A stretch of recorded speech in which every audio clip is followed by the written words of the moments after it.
What's up, guys? It's Francium here, and today we are back in Skyrim. That's right, you guys, and don't snap.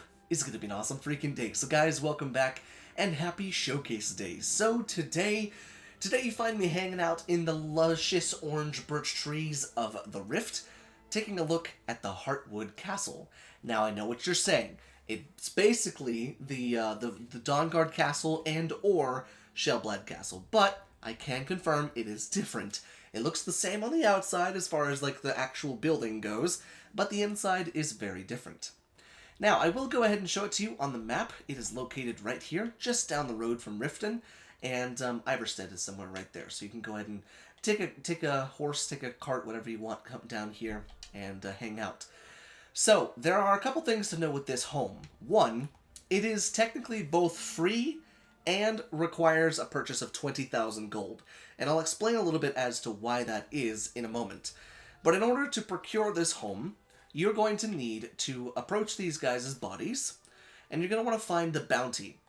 Now, the bounty inside of here is in order by the Jarl, which it basically explains that you're supposed to kill the dragon in order to claim this home as yourself. Now, what dragon are you saying? That one. There is a dragon that actually sits somewhere around here, and if you kill it, inside of this thing's body is the key, as well as some dragon bones, and, you know, all sorts of stuff. Around here are a bunch of the soldiers and warriors that have died, but also the civilians that have died here as well, because this was kind of a, functioning castle. So each and every single one of these people, they've got some great loot on them, so definitely take a look and, do all that stuff with them. However, once you have the key from the dragon, you're allowed to go inside the keep. Now, I will go ahead and say this. There is a possibility that the dragon will then fly off before you can kill it and take the key with you. So, if that happens, the mod author has thought of a contingency plan, and it begins over in the gatehouse. Now, the gatehouse is literally just a house kind of within the gate, and if you come right over here, the table, there's a key to HEARTWOOD Castle. Pretty easy enough. And we can actually go ahead and take a look at this little spot right inside of here. It's honestly kind of a really pretty spot. It's got itself a big bath right there. And then you've also got some guest beds through here. And also make sure you check these chests because they have some decent loot inside of them. And it just feels all nice, warm, and cozy, which is not a feeling that you get very well from castles. A lot of them are very cold, very stony. They're very hard to make feel welcoming. But I really do like the fact that this looks pretty good, honestly. So there is indeed an upstairs floor, but look at the bath. Look at it. It's so beautiful. I love it. But the upstairs floor basically leads you out back onto the tower walls. This leads you up to the roof. And then up here is honestly kind of a neat storage box. It allows you to store all sorts of good stuff, and it comes with a ton of Hearthfire stuff in there. So if you need a bit of a pick-me-up as far as that stuff goes, definitely take a look at the stuff there. Now, back onto the topic of it both being a free castle, but also one that you need to use 20,000 gold to procure. The tip of it is this. Before you buy it with the 20,000 gold, everything inside of the castle keep proper, like the actual one that you have to use the key to get into, everything in there that's loose will say stolen or steal, and if you access any of the cabinets, it will also say steal. So, if you don't want it to say steal, and you don't want, everything else like that, definitely take the time to procure the 20,000 gold, and then you'll be good to go. But enough of the information at the beginning. Let's go ahead and break it down from the beginning, shall we? So outside, we've got ourselves some nice little paddocks over here to store some horses or cows and chickens, and maybe all sorts of other stuff in there. Got some chickens right there, but they're dead. Got some cows right there, but they're dead. And if I'm not mistaken, once you buy the home, there is a way to get new ones, but we're going to go ahead and take a look at that together. Over here, looks like we have ourselves a garden with our lovely statue of Debella, and a bunch of little fertile soil plots, as well as a non-functioning well, as far as I know. Some more plots around the side and the back, which is always great to see. Having an expansive farm like this is fantastic, especially for those of you who love to play in survival mode. Nice big high castle walls to keep you safe from the dragons that are out there. But then we've also got, it looks to be, that's the Undercroft door. Is there anything right here? Ranged weapons. Look at that. Okay, got some good stuff out here. Holy crap. And then it looks like if you go ahead and activate the climb ladder prompt, this will probably take you up onto the walls. And there you go. So you can go into the into the keep proper, or you can go ahead and walk around on your large walls with the big arrow slats through them, and you can go ahead and prepare to, to attack and stuff like that. If I had a bow, I could shoot that elk, but I don't have a bow on me. But that is how you get into the castle. There's a couple different ways. Obviously, the two doors up here lead you into the keep and the gatehouse. But there is one other thing outside that we gotta go ahead and take a look at, and it's not even close to the castle. In fact, it's down in the water. So, if you find yourself running along the bottom of the walls, as well as the bottom of the large kind of circular structures, you'll find yourself where there's a boat, possibly two boats. One of these boats, if I'm not mistaken, can actually take you to Riften, Iverstead, and I want to say another place as well. Activate rowboat. So you have the Iverstead, Riften docks, Riften stables, and maybe later. So it's kind of a cool way to fast travel, especially up to Iverstead, because then it takes, getting attacked by bandits out of the equation, which is honestly kind of nice. But now it's time that I finally introduce you to the proper home itself. So, welcome home to Heartwood Castle. And so here we are, inside of Heartwood Castle or Heartwood Keep. And I gotta say, when I first loaded into here, just to make sure that everything loaded, I wasn't a big fan of the white light. I think it needed to be more of the orangish yellow glow that you get from the fire and the candles and stuff like that, but I will go ahead and say that it is kind of nice to have a nice, bright opening inside of the house. It does open it up a little bit, and that is kind of nice. So, I suppose I'm not all against it, but in typical Ryan Team fashion, let's break it down, shall we? So, an expansive kitchen over here in the corner, filled to the brim with an oven, raw food storage, got some meat storage right there, looks like some activate dairy right there. That whole thing right there would just make me poop my pants. And as you can see, it does say steal from, because currently we do not actually own the home. But then we've also got ourselves a cooking pot, another cooking pot, and then a lovely dinner table over here, set for 3 butts, but you could probably fit a 4th chair around there. But then we got the mega chair, that seat has enough for quite a few butts. So, you have a big feast, put all the butts right there. Cut them off and stick them there. A big bar over here, nothing too crazy though. Got some storage for some cupboard. All of this static decor, and it even comes stocked with some pretty good stuff, honestly. Some nice vintage wines and stuff. Now, we have 3 ways to go. We have the area right here. We also have access to the Undercroft.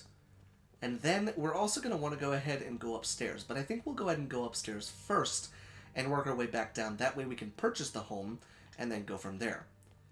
Which reminds me, I believe I need to go ahead and procure... No, I've got the gold. Never mind. So this leads out onto the area where we saw the door out there to get inside. But right here, I do like the fact that you've got all these beds. I imagine they're probably for followers and or servants of the castle. But right along this wall, you've got all of your different shrines that you could possibly want, all in a lovely purple, with the exception of Mara over there just being her own self. Nice little table there, as well as a little storage spot right here, with some more stuff right here. Now I do wonder if you take stuff out of this and then go to the gatehouse, would the straw be gone? We can possibly take a look at that and see if that's the case. This looks suspicious. Nope, it's not. So cool. A nice little follower area. Kind of nice to have that here. And then, last but not least, as far as floors go, if I'm not mistaken, we've got ourselves maybe the children's area. I'm going to go ahead and probably say that this is probably the children's bed. Nice light coming in through there. Another little seating area right here. This should have a chess table on it. Yeah, this is definitely the kids' area, because it's got a couple toy swords right there. Little library right here for the bookworms of Skyrim. Little dinner table right there. And then a trapdoor that leads up to the ceiling, or up to the roof. And then this one leads, again, out onto the, kind of out where we saw before. But just to go ahead and show you, you can go ahead and come on out here. And you've got some storage for weapons, as well as a way to open and close the portcullis that's outside. And then if I'm not mistaken, this takes you back down into the gatehouse.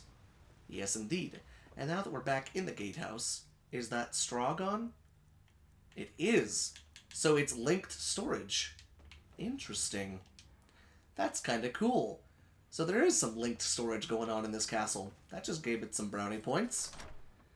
So, back into the castle itself, let us continue now by taking a look inside of here, which is the Master Suite.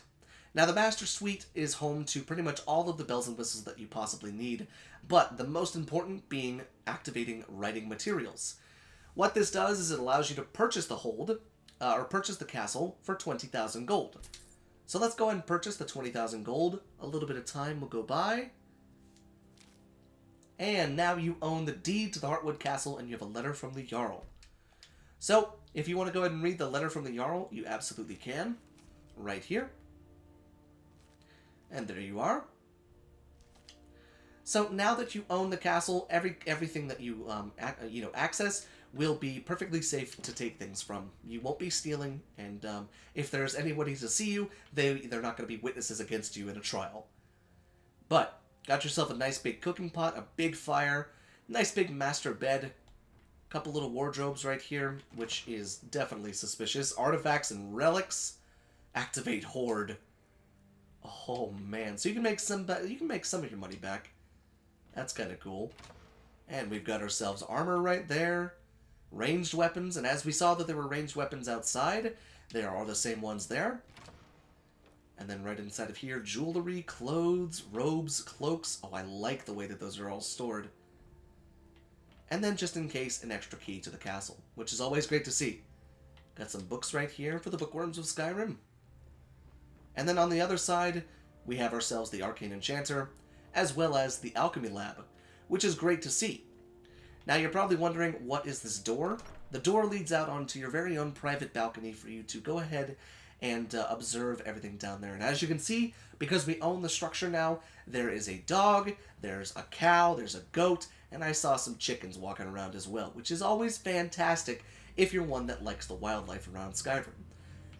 So, I believe that's everything that this home has to offer besides the Undercroft. Let's go ahead and head our little butts on down to the Undercroft and take a look at that before we end off today's showcase. But so far, 20,000 gold is still a very steep price for what you're getting, but again, you can kind of choose not to do it if you're okay with not having staff and being okay with not being able to access any of your stuff, which I don't know if I would be. Hello, Brunhild. Looks like she's... Yeah, okay, so this is like a merchant, which can sell you a bunch of food and water and stuff like that, which is kind of cool. But let us continue down into the Undercroft. And here we are, greeted by a very large shield. And I'm digging the lighting down here. Hello there, bear. How you doing? So it looks like we have two places that we can go to. One of them leads up further, which is odd, considering we just came down. Now, where exactly does the... Oh, you know what? I bet you this is kind of like a... Is this the door that we saw outside? It is. Hi, puppy. How you doing? Ingle is its name. And that's adorable. Now, what happens there? Huh. I'm getting ahead of myself. Sorry, I'm getting distracted. Let's go back into the Undercroft. And let's see what else this place has to offer down here. Got some activate storage right there. Again, it is linked, which is very cool. Sleep bed owned. This is most likely going to be a servant's area and or a quick exit out of the castle. In fact, yeah, I think that's kind of what this would be like. Either the quick exit or it would just be the servant's entrance for the castle, which is kind of cool. So, continuing on, let us now take a look at what else is down here, which I assume is going to be the crafting area and maybe a storage area. Does it come with a smith? Oh my god, it does. Hello there. Oh, but look at all of this down here. Whoa! Oh, I love how that's stored. What a cool display. Ranged weapons right there. A workbench. Soren, you're a smith, but it doesn't look like you can talk to him. Got yourself a blacksmith forge as well as a lovely smelter. Tanning rack as well as pelts and hides. Ingots. crafting materials. Oh, so cool. And then another one for your storage. I'm really digging the linked storage, honestly. That's kind of cool. And then looks like last but not least, you have your very own cell. Huh. Comes with a couple cells, actually. And probably a human cattle. Gyakil. What's your story there, buddy? No, I don't need anything from you. I'm just going to go ahead and close that for you, okay? Thank you. So perhaps you could have a human cattle down there, or, you know, I'm sure there's mods that allow you to arrest people and stuff like that, but I've never had them before. But now I do believe that that's everything that this home has to offer. And I gotta say, as far as bang for your buck goes, you do get a lot of custom assets. You do get a lot of custom storage, allowing you to, you know, have things all throughout the castle, even on the outside castle grounds, which is a very nice feature to have. It's pretty light on armor mannequins, but I will say it makes up for that with a lot of the extra storage that you get, but also a lot of the ways to store all of your things, as far as like the static clutter, and then also having all of the crop plots out here. Are there homes that are for free that have more bells and whistles? Absolutely. But I will leave that up to you. And let me know what you guys are thinking down there in the comment section. Did you like it? Did you hate it? Would you use this castle? And if so, what would you use it for? I'm eager to hear what you have to say. So, thank you so much for watching, and I will see you in the next showcase.